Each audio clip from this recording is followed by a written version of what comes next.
Lição de número 8, 19 de novembro de 2023. Missionários fazedores de tendas. Texto áureo. Vós mesmos sabeis que para o que me era necessário, a mim e aos que estão comigo, estas mãos me serviram. Atos capítulo 20, verso 34. Verdade prática. É possível servir a Deus e aos outros por meio de sua profissão, aonde quer que você vá. Leitura bíblica em classe se encontra em Atos capítulo 18, versos 1 ao 5 e 1 Tessalonicenses capítulo 4, versículos 11 e 12. Atos capítulo 18, versículos 1 ao 5. Depois disto, partiu Paulo de Atenas e chegou a Corinto. E achando um certo judeu por nome Áquila, natural do Ponto, que havia pouco tinha vindo da Itália, e Priscila sua mulher, pois Cláudio tinha mandado que todos os judeus saíssem de Roma, se ajuntou com eles. E como era do mesmo ofício, ficou com eles e trabalhava, pois tinha por ofício fazer tendas. E todos os sábados disputava na sinagoga e convencia a judeus e gregos. Quando Silas e Timóteo desceram da Macedônia, foi Paulo impulsionado pela palavra, testificando aos judeus que Jesus era o Cristo. 1 Tessalonicenses capítulo 4, versos 11 e 12. E procureis viver quietos e tratar dos vossos próprios negócios, e trabalhar com vossas próprias mãos, como já vô-lo temos mandado, para que andeis honestamente para com os que estão de fora e não necessiteis de coisa alguma. Introdução. É preciso abandonar a vocação profissional para exercer o chamado missionário? Só existe apenas um modelo de chamado missionário? Chamado missionário e vida profissional são irreconciliáveis? A lição desta semana traz uma reflexão à luz da vida do apóstolo Paulo como alguém que, ao mesmo tempo, exerce uma profissão e anuncia o Evangelho de Cristo. De acordo com esse exemplo bíblico, vamos meditar a respeito dos fazedores de tendas. O que essa expressão quer dizer e até que ponto a vida profissional e o chamado missionário podem e devem se encontrar para a glória de Deus. Tópico 1. A vida profissional de Paulo e sua vocação ministerial. Sobre o tópico 1. A profissão do apóstolo Paulo. O texto de nossa leitura bíblica em classe, Atos capítulo 18, versículos 1 ao 5, a respeito do exemplo do apóstolo Paulo, traz um termo missiológico de fazedor de tendas.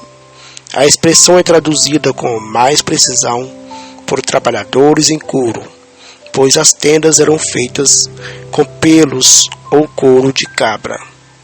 No Novo Testamento, há um casal que tinha a mesma profissão do apóstolo Paulo, Priscila e Áquila. Devido a um edito do imperador romano Cláudio, 49 d.C., Priscila e Áquila saíram de Roma e foram morar em Corinto. Assim o apóstolo Paulo se encontrou com esse casal. Passou a morar e a trabalhar com eles, dividindo o tempo entre fabricar tendas e anunciar as boas novas de salvação aos outros.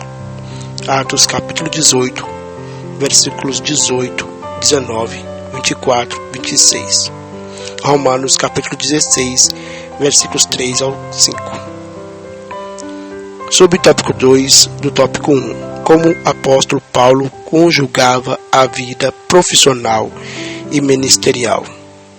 A tradição judaica exigia que os mestres religiosos oferecessem gratuitamente os seus serviços espirituais a cada rabino. E cada rabino tinha que aprender uma profissão para se sustentar. Não por acaso o apóstolo Paulo era fariseu e fora criado aos pés de Gamaliel, mas não esqueceu a arte de fazer tendas, provavelmente uma profissão que aprendera na juventude. Embora tivesse direito de ser sustentado pelas igrejas que plantara, o apóstolo trabalhou em seu ofício para ganhar o pão de cada dia. Atos capítulo 20, verso 34. 1 Coríntios capítulo 9, verso 12. 2 Coríntios capítulo 11, versos 9 ao 12. 1 Tessalonicenses capítulo 2, verso 9. 2 Tessalonicenses capítulo 3, versos 7 ao 9. Em um de seus muitos comentários bíblicos, o teólogo pentecostal Meyer Perman diz que o apóstolo Paulo adotava a firme resolução de não aceitar a oferta das pessoas que ele procurava ganhar para Cristo, pois seu objetivo era merecer a confiança do povo e comprovar que seus motivos de evangelização eram sem interesse financeiro. 1 Coríntios capítulo 9, versos 16 ao 18. Outro sim, Priscila e Áquila constituem um caso interessante. Eles mostram que um profissional, mesmo não sentindo o chamado de Deus para dedicar a vida toda à obra missionária, pode fazê-lo valiosamente por determinado período, em momentos específicos. Assim, eles podiam pregar nas sinagogas ou em qualquer lugar onde alguém pudesse escutar sua mensagem. Dessa forma, por meio de suas habilidades profissionais, podiam se aproximar das pessoas de diferentes segmentos e serem seus próprios mantenedores. Subtópico 3 do tópico 1. A ética financeira na atividade missionária de Paulo. O apóstolo Paulo considerava o costume judaico incorporado ao cristianismo de os ministros receberem ajuda econômica da parte daqueles para quem ministravam como uma norma legítima e correta aos olhos de Deus, e até mesmo recomendada nas Escrituras desde os tempos do Antigo Testamento. 1 Coríntios capítulo 9, versos 12. Inclusive, mais tarde, o apóstolo reconheceu que não havia ensinado adequadamente os novos convertidos a sustentar a obra. 2 Coríntios capítulo 12, verso 13. Gálatas capítulo 6, verso 6. Privando-os do fruto que devia abundar à conta de quem dar voluntariamente. Filipenses capítulo 4, verso 17. 2 Coríntios capítulo 11, versos 7 ao 12. No entanto, Paulo geralmente não aceitava oferta em dinheiro enviadas pelas igrejas cristãs, e muito menos ainda as exigia, ainda que algumas ofertas voluntárias lhe tivessem sido enviadas pelos crentes de Filipos. Filipenses capítulo 4, verso 10 ao 12. Tópico 2. Missionários fazedores de tendas. Subtópico 1 do tópico 2. Fazedores de tendas. Fazer tendas não é uma ideia nova. É tão antiga quanto as Escrituras, conforme estudamos em Atos capítulo 18. Assim, no contexto de missões, a expressão fazedores de tendas tem a ver com discípulos de Jesus, chamados e comissionados pela sua igreja para usarem dons, talentos e habilidades profissionais no campo missionário. São profissionais de negócios em missão que operam em regiões de grande antagonismo à mensagem cristã. Segundo os missiólogos, por muitos anos, O entendimento e a forma de fazer missões consistiam na prática de abandonar a vida secular, trabalhos profissionais, estudos, etc., para se dedicar integralmente à obra missionária. Hoje, o entendimento tornou-se mais amplo, ou seja, é perfeitamente possível ser um profissional ou empreendedor e realizar a obra missionária sem a necessidade de abandonar a carreira profissional. Subtópico 2 do tópico 2. A força missionária no mundo. Missões se tornaram um movimento global que começou com a ação de Deus pela sua graça para reconciliar o mundo consigo mesmo. 2 Coríntios capítulo 5, versos 18 e 19. E Ele conta conosco para continuar com essa missão. Nesse sentido, a maior força missionária cristã do mundo é formada por profissionais, empreendedores e estudantes que se movem entre culturas para servir a Cristo através de suas vidas e trabalho. Vimos esse princípio bíblico em 1 Coríntios capítulo 9, versos 20 ao 22, quando o apóstolo Paulo alcançou diferentes segmentos da sociedade, identificando-se com eles, a fim de contextualizar o Evangelho. Assim, a maioria dos grupos de povos não alcançados, ou menos alcançados, vivem em nações que são fechadas aos missionários tradicionais. Já profissionais e empreendedores cristãos são aceitos nesses mesmos países. Cristãos com diferentes habilidades, ofícios, negócios e profissões têm acesso a lugares onde os tradicionais missionários plantadores de igreja e evangelistas não têm. Subtópico 3 do tópico 2. O preparo dos fazedores de tendas. Como os outros missionários, os fazedores de tendas devem se preparar plenamente para se tornarem os ministros transculturais mais eficientes que puderem. Aqui é muito oportuna a orientação do apóstolo Paulo ao jovem Timóteo, em que a boa instrução é necessária a todo bom obreiro da causa do Mestre.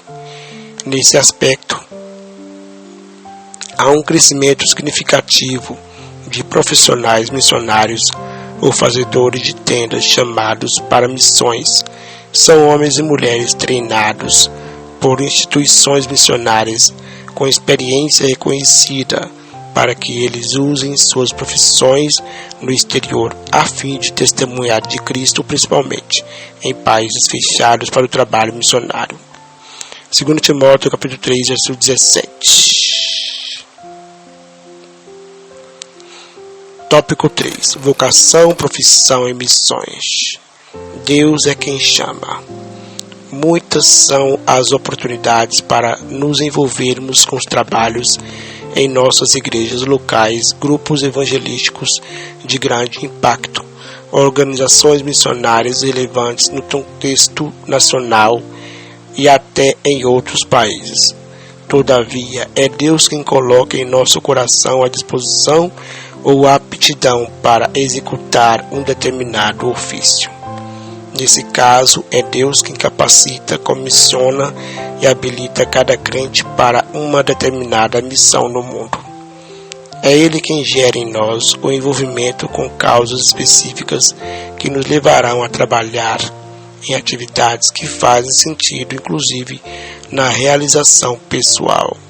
1 Coríntios capítulo 9, versos 16 ao 19. Subtópico 2 do tópico 3. Exercendo a vocação. Quando respondemos de forma prática a esse chamado, exercendo a nossa vocação, é que encontramos nosso propósito de vida. A vocação é a missão única para a qual cada um de nós foi preparado a fim de prestarmos serviço ao nosso Criador. É a razão pela qual cada um de nós fomos efetivamente criados por Deus. Ele mesmo quem nos dá condições para realizarmos tais tarefas por meio de nossos dons e virtudes, tornando-nos parte integrante dos seus planos para a sua honra e glória. Não por acaso o apóstolo Paulo foi um grande homem de fé, obediente e comprometido com o chamado que teve para a salvação e para anunciar a boa notícia a outros povos. Ele compreendeu que a mensagem e a vida de Jesus eram para ser experimentadas por cada cristão e igualmente anunciadas aos outros com todo o comprometimento. 2 Coríntios capítulo 4, versos 11 e 14. Assim, o apóstolo Paulo exercia sua vocação, anunciando sobre Jesus e testemunhando do Evangelho por onde Deus o enviava. Subtópico 3 do tópico 3. Minha profissão, meu campo missionário. Somos todos vocacionados para servir a Cristo com o que somos e com o que temos, sendo o objetivo principal da vida glorificar o nome de Deus Pai, dentro e fora da igreja. Romanos capítulo 16, versos 25 e 27. Tudo que temos vem de Deus e deve ser usado para a sua glória. Por isso podemos exercer uma atividade missionária em nossa área profissional. A verdade é que a sua profissão pode ser uma grande porta aberta para a causa do Evangelho, seja por meio de um negócio próprio ou seja servindo em outras corporações. Portanto, no campo missionário há lugar para todos, quer os missionários tradicionais, que vivem integralmente para plantar igrejas, quer os profissionais que conjugam suas habilidades com a obra missionária. 1 Coríntios capítulo 9, verso 23. Conclusão. Deus está chamando cada vez mais profissionais para que levem mensagem de salvação até os confins da terra, especialmente aos povos não alcançados. Entretanto, é preciso um alerta. Nem todos que se sentem atraídos a fazer tendas estão qualificados para a tarefa. É necessário examinar os motivos e avaliar a disposição espiritual. Daí a importância do trabalho da igreja local, na descoberta de vocações, pois é onde o crescimento espiritual ocorre mais plenamente. No contexto de uma igreja saudável, acompanhado de um programa pessoal, com o objetivo de levar a pessoa a desenvolver o conhecimento de Deus e das Escrituras. Uma vez que a base está firmada, podemos aprender habilidades ministeriais, especialmente como levar outros a Cristo e discipulá-los. Rádio JB, a rádio que faz a diferença.